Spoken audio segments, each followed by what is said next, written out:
what is going on? She's just deleted her Twitter. She's getting called out because it was exposed, because an interview got I'm not joking when I say this. Something's gone weirdly wrong. Like, we literally hired a freaking chronically online. Ladies and gentlemen, what you just witnessed wasn't just a social media meltdown. That was the sound of traditional sports authority crumbling in real time. I'm Jax Riley, and I've been following the digital breadcrumbs of this story for months, and what I've uncovered is nothing short of revolution. The Indiana Fever president didn't just delete her Twitter account because of some random backlash. She retreated because she got outmaneuvered by the most sophisticated fan intelligence operation in sports history. And here's what the other channels won't tell you. This was a calculated attack 9 months in the making. But before we dive into the smoking gun evidence of how Caitlin Clark's fan networks just rewrote the rules of sports power dynamics, hit that subscribe button if you want to stay ahead of the narrative, because what happened to Kelly Kroskoff is just the beginning of a seismic shift that's about to transform every professional sports organization in America. Here's your roadmap for the next 15 minutes. First, I'm going to reveal the timeline that proves this wasn't spontaneous anger. It was strategic warfare. Then, we'll examine the influence network that coordinated this operation with military precision. And finally, I'll show you why every WNBA executive should be terrified of what just happened. Because the fans just prove they can take down anyone, anytime, anywhere. Let's start with a timeline that changes everything. Kelly Kroskoff made her infamous Apple comment on October 9th, months later, July 2025. It suddenly goes viral and forces her into digital hiding within hours. Does that timing seem suspicious to you? Because it should. That we want to sustain the growth and the interest level in the franchise. I mean, this is about the Indiana Fever. Yes, we have a foundational player in Caitlin Clark and Leah Boston, and, we're going to continue to add to that. But I want this team to be the leader in the country and, a brand, an enduring brand, like Apple or something. I mean, we have a real... That Apple metaphor comparing her team to a brand like Apple was the ammunition. But ammunition doesn't fire itself. Someone had to pull the trigger. And that someone was a coordinated network of Caitlin Clark supporters who had been collecting intelligence, building influence, and waiting for the perfect moment to strike. The temperature of the online conversation in July 2020. Sophie Cunningham had just launched her podcast, Caitlin Clark. Protection narratives were trending across every platform, and organizational tensions within the Fever were reaching a breaking point. The fan networks didn't just stumble across this clip, they weaponized it.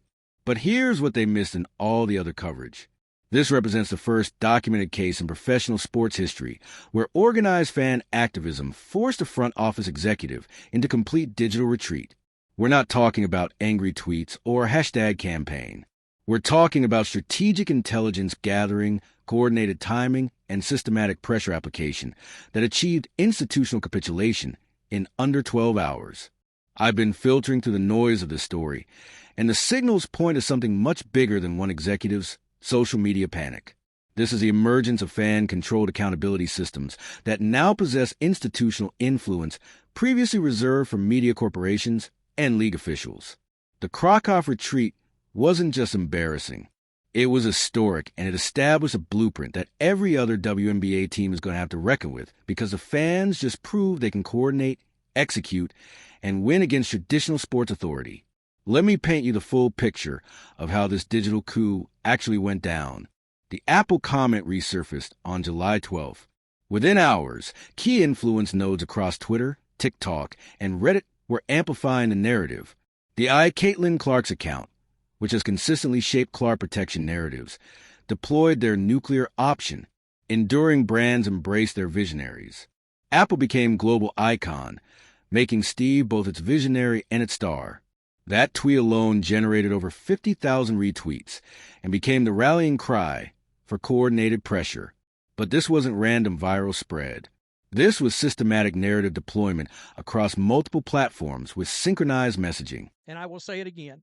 Stephanie White, Amber Cox, Kelly Kroskoff, the Indiana Fever president, they were not ready. Now, Christine Brennan in her book confirmed the WNBA and the Indiana Fever did not realize what they were about to get themselves into with drafting Caitlin Clark, because the popularity they weren't prepared for and didn't see coming. Stephanie White, every single solitary move that you make is going to be scrutinized. Welcome to it. The book citation you just heard, that's Christina Brennan's documented proof that the Indiana Fever was completely unprepared for Caitlin Clark's impact. But here's what the competitor videos won't tell you. That unpreparedness made them vulnerable to exactly this kind of coordinated pressure campaign.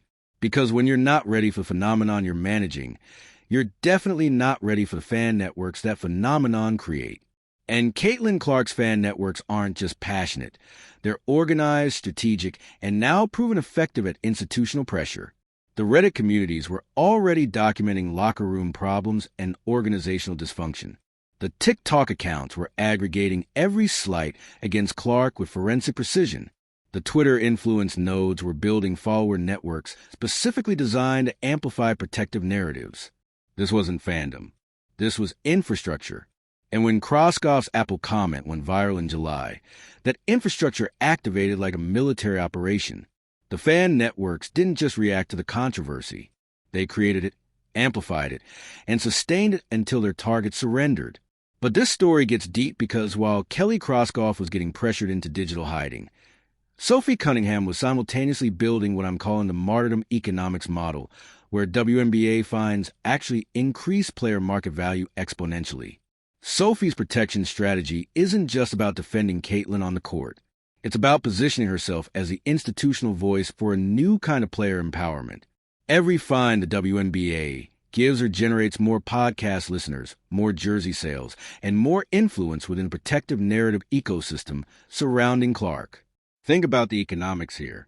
Sophie Cunningham has been fined over $2,000 by the WNBA in 2025, but her jersey sold out within 48 hours of defending Clark, generating an estimated $2.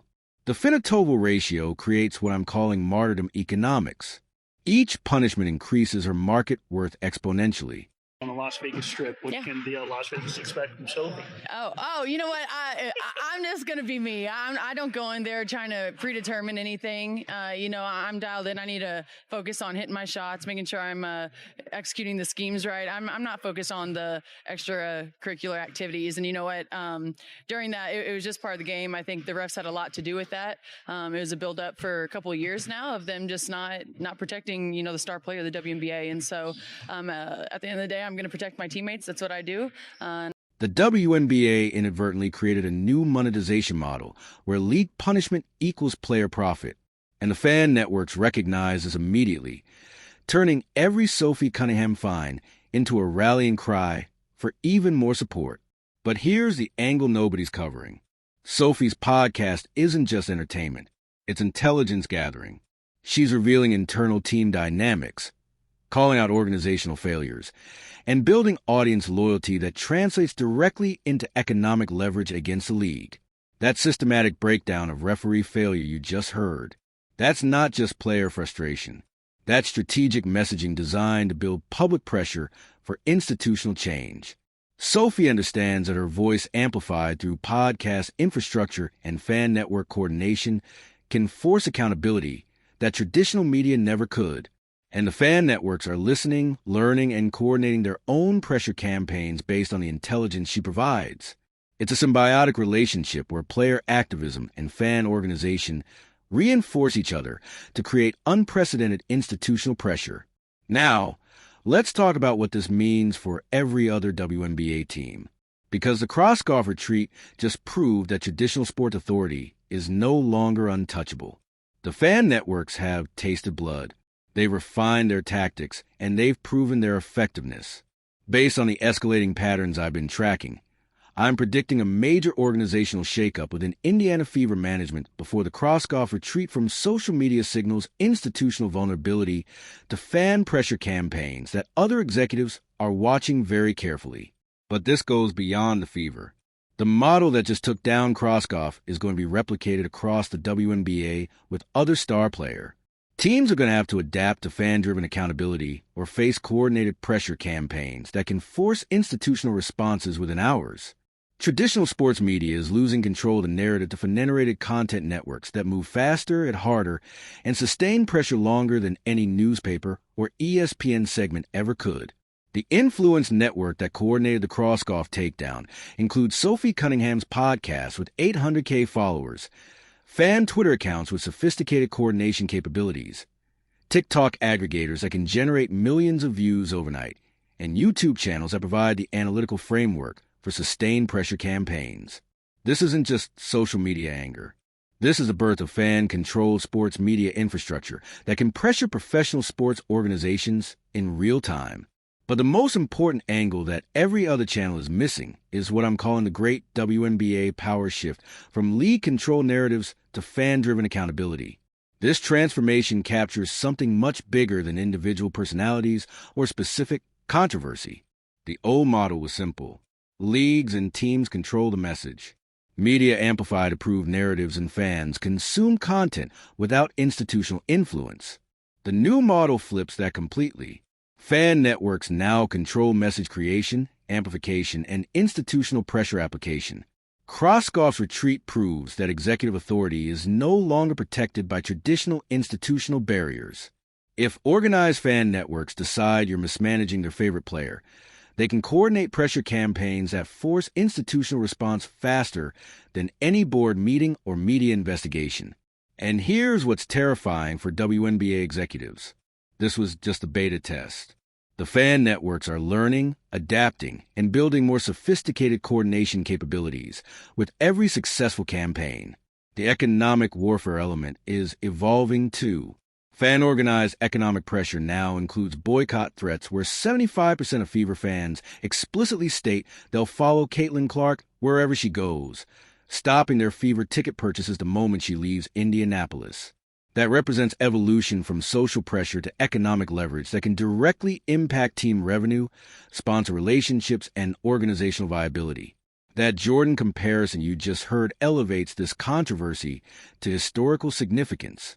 Positioning Clark's treatment as equivalent to mistreating the NBA's greatest icon during his emergence creates undeniable context for the severity of current mismanagement, and the fan networks are using that historical framework to justify increasingly aggressive pressure campaigns against anyone they perceive as undermining Clark's success or safety.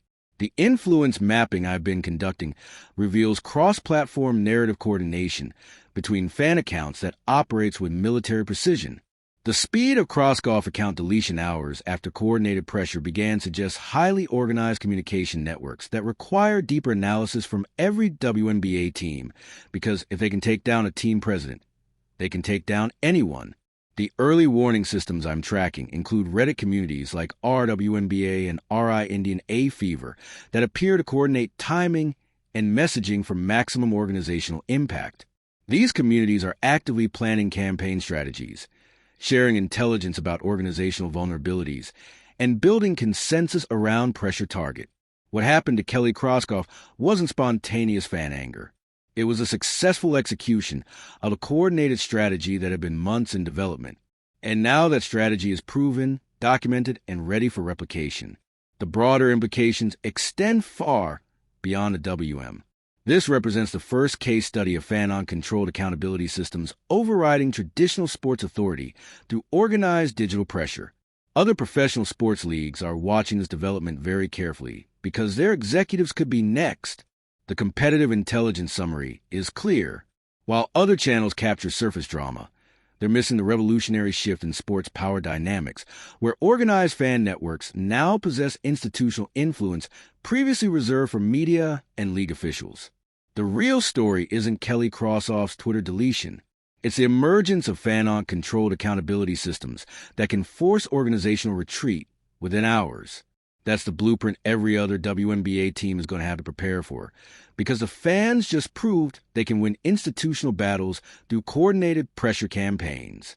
But here's what happens next and why every sports executive should be paying attention. The Cunningham model, strategic martyrdom through league fines creating exponential brand value growth, is about to be replicated by players across multiple teams who recognize that fan support can translate directly into economic leverage against league authority. that we want to sustain the growth and the interest level in the franchise. I mean, this is about the Indiana Fever. Yes, we have a foundational player in Caitlin Clark and Leah Boston, and, we're going to continue to add to that. But I want this team to be the leader in the country and, a brand, an enduring brand, like Apple or something. I mean, we have a real. Expect to see more players taking public stances that generate fines while building audience loyalty. Expect to see more fan networks organizing around player protection narrative. And expect to see more organizational retreats when executives underestimate the coordination capabilities of modern sports fandom. The WNBA just experienced its first fan-driven institutional coup, and it won't be the LA. The question for every team president, general manager, and league executive is simple. Are you going to adapt to fan-on-controlled accountability, or are you going to become the next Kelly? This isn't just about basketball anymore. It's about power control and the emergence of fan networks that can coordinate institutional pressure with military precision. The traditional gatekeepers of sports authority just lost their first major battle, and the revolution is just getting started. If you want to stay ahead of these developments, subscribe to this channel and hit the notification bell, because I'll be tracking every move in this evolving power struggle.